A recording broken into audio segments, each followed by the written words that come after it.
Many pardons, my lord, but are you not Sir Alistair Sarwick? I heard tell that you had returned to the Seven Kingdoms. Indeed. You appear to know much about me. To whom do I have the honor of speaking? I realize that my impromptu intervention might have startled you, my lord, but pray, do not take umbrage. The return of a war hero could not help but attract my attention, particularly when his return proves to be so ostentatious. I won no honors in the war, just scars. But you have yet to introduce yourself. Your modesty does you honor, my lord. You forged quite a name for yourself fighting for King Robert in his rebellion. Excuse my rudeness. I've not yet told you my name.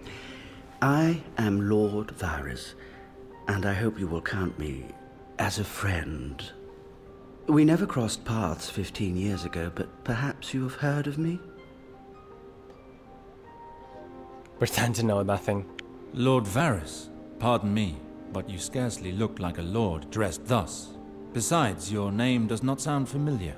One in my position is often gratified to go unrecognized.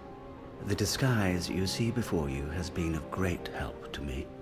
At the time of Robert Baratheon's rebellion, I was Master of Whispers to King Aerys Targaryen. It was my duty to keep an eye on the rising leaders within the rebel faction. That is how you attracted my attention. Indeed. I remember now. We rebels called you the Spider. Some of our lords were wary of you. You made some enemies along the way.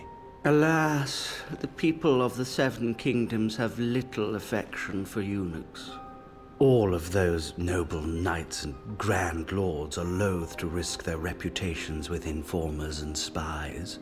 But in the Game of Thrones, information is power. Those who most despise us are often the first to benefit from our whispers.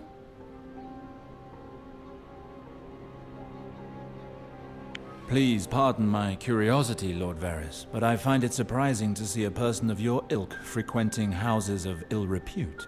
Well, there are 1,000 little nothings to be learned in this sort of establishment. Whores make men talkative, you understand.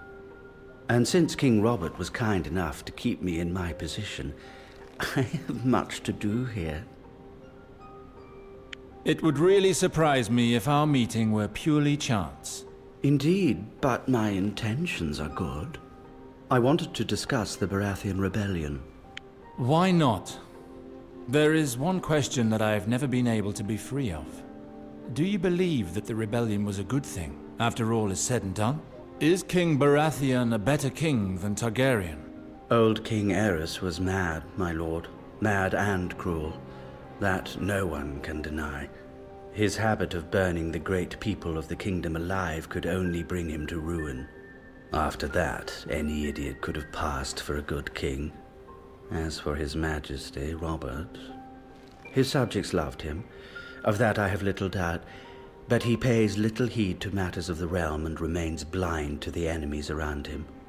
I fear that a new storm brews on the horizon. Does that knowledge make you regret your part in the rebellion? Some good came of it all the same. I find comfort in telling myself that all was not done in vain.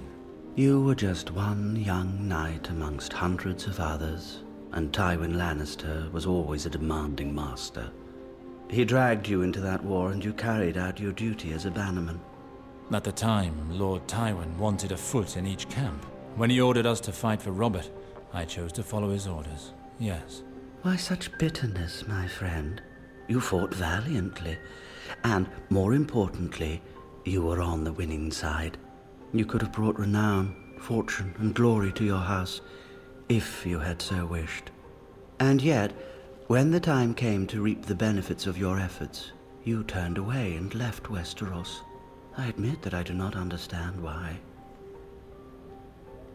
The rebellion was not nearly as noble as it is portrayed in the tales and songs. You yourself know that. It is one thing to face an armed enemy. It is quite another to attack those who are already vanquished. Let us say that the last orders that I received left a bad taste in my mouth. I preferred to go. I did not want glory won in that manner. It was a courageous decision, sir.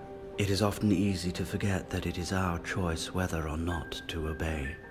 Perhaps it would interest you to learn that your old squire, Valar, did not spurn the honors as you did. Lord Tywin Lannister covered him in gold and knighted him to reward him for his exploits and his unfailing loyalty. For his unspeakable brutality, you mean to say? I had the opportunity to behold his work again in the square. Such a wild beast should not be left to roam free, much less granted a command. It is an invitation to disaster. Have a care, my friend. Sir Valar has become an important member of the court. He is a faithful supporter of Queen Cersei's, and he could cause you great harm if you were to make him an enemy. I strongly recommend that you avoid making such remarks in public. I watched him grow in both size and ferociousness. I know what he is capable of better than anyone. No need to worry, though. I won't go provoking him without cause. What a relief. Now, I'm afraid that I must beg your leave. Please excuse me. I'm afraid that my little birds are always chirping and demanding my attention. Make the most of your stay with Chattia. I hope to see you again soon. Yeah, there's no reason for this guy to be in a whorehouse. He has no testicles. Alright. Felena.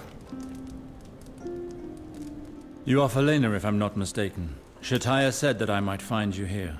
You are not mistaken, my lord. How might I please you? A one-on-one will be enough to satisfy me. Preferably far from prying ears. My lord needs only close the door. At Chattia's, the walls are thick and the beds are deep. Slow down. I just want to speak with you. Oh, in that case, it will be done according to my lord's pleasure. I am Alistair, of House Sarwick. I imagine that means something to you. Sarwick? By the maiden, you are from Gawain's family, are you not? Did he send you? How is he? When will he return? By R'hllor's flame. Why are you so concerned with my brother's fate? My lord, I know the realities of my profession. Chattia treats us well, but in a few years I will be too old to draw men's eyes. And what awaits me then? Begging or walking the docks? I wish for Lord Gawain to take me into his service. Not to marry him. I'm not that naive. But he has always been attentive and charming. He will make a good master. He and I have talked about this. I understand your worries, but all of this does not tell me where he is. You recently sent him a love letter. You seem to be aware of his movements. Yes, my lord. Lord Gawain told me he was going to Riverspring in order to visit his father. Lambert, his servant, would send me news. He told me that Lord Gawain planned to return to King's Landing shortly. So that he wouldn't forget to pay me a visit, I sent him a message. He came here? Yes, but my message was for naught. He came directly here soon after his arrival in town. He found out that the City Watch was looking for him. It was I who washed the dust of travel from him.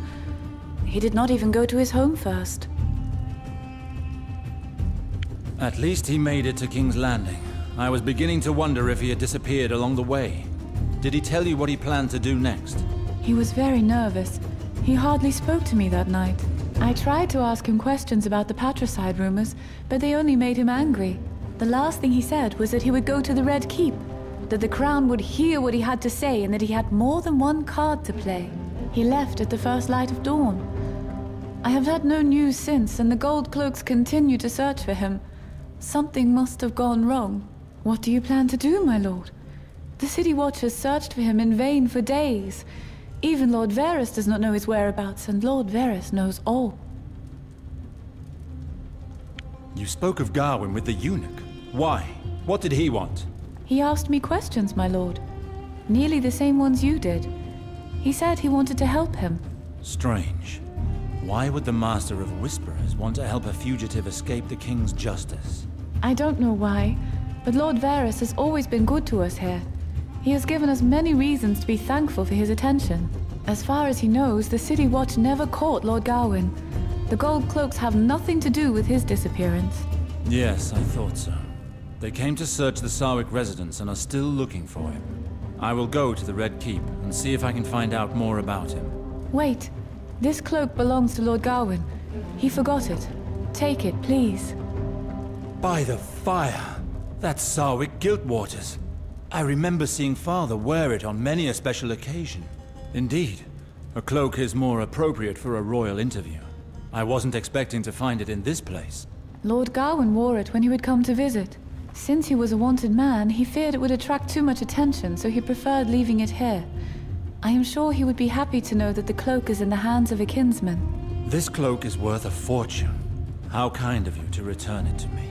You're making me blush. Frankly, I'm uncomfortable keeping this cloak in my residence. If the gold cloaks were to find it, I could get into trouble.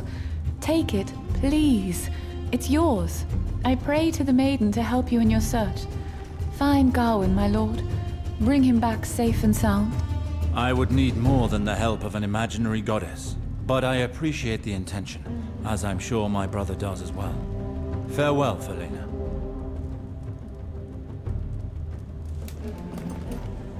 Ooh. Got a new cloak. Check out my inventory. I don't think I'll be fighting anytime soon, right?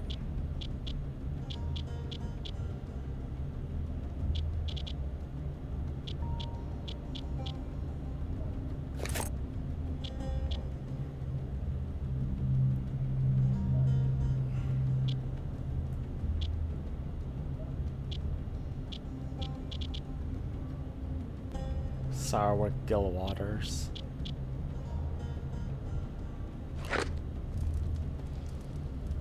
Whoa, I'm glitched. There you go. It's through here. Oh, I know what's through there. Sexy time! There! That's him! Halt there! In the name of the Crown, I arrest you. What is it I stand accused of, officer? You are accused of murder. Guards from the City Watch were killed in your home just today. I have no idea what you're talking about. I just arrived in King's Landing. Men died in my home? Do you have any leads? You're quite confident, Sir Alistair, but your story isn't fooling anyone. Several witnesses saw you leave your home immediately after the incident. The King's justice concerns everyone, my lord, even people of your standing. Give yourself up. What will become of him? He will be stripped of his weapons and brought to the dungeons of the Red Keep. If he's found guilty, tradition allows him to choose his own punishment. He will either be sent to the wall to take the black, or be beheaded. Now that's an amusing notion. And if you should be foolish enough to resist, my men are just outside, and they would eagerly welcome a chance to avenge their brothers in arms. A simple gesture from me, and this brothel will be left in ruins. Sir Alistair, I pray, none of that here. Think of my girls. Very well, officer. I'll follow you. What? They're stripping me down. I tried to lie. That didn't work out very well for me. I should have went with the other one. Oh well.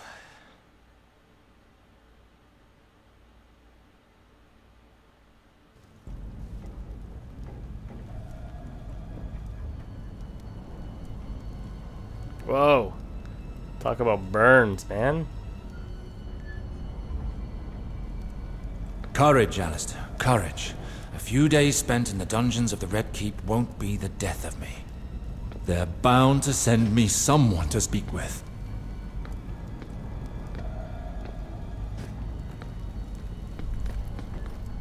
Can I talk to the fire?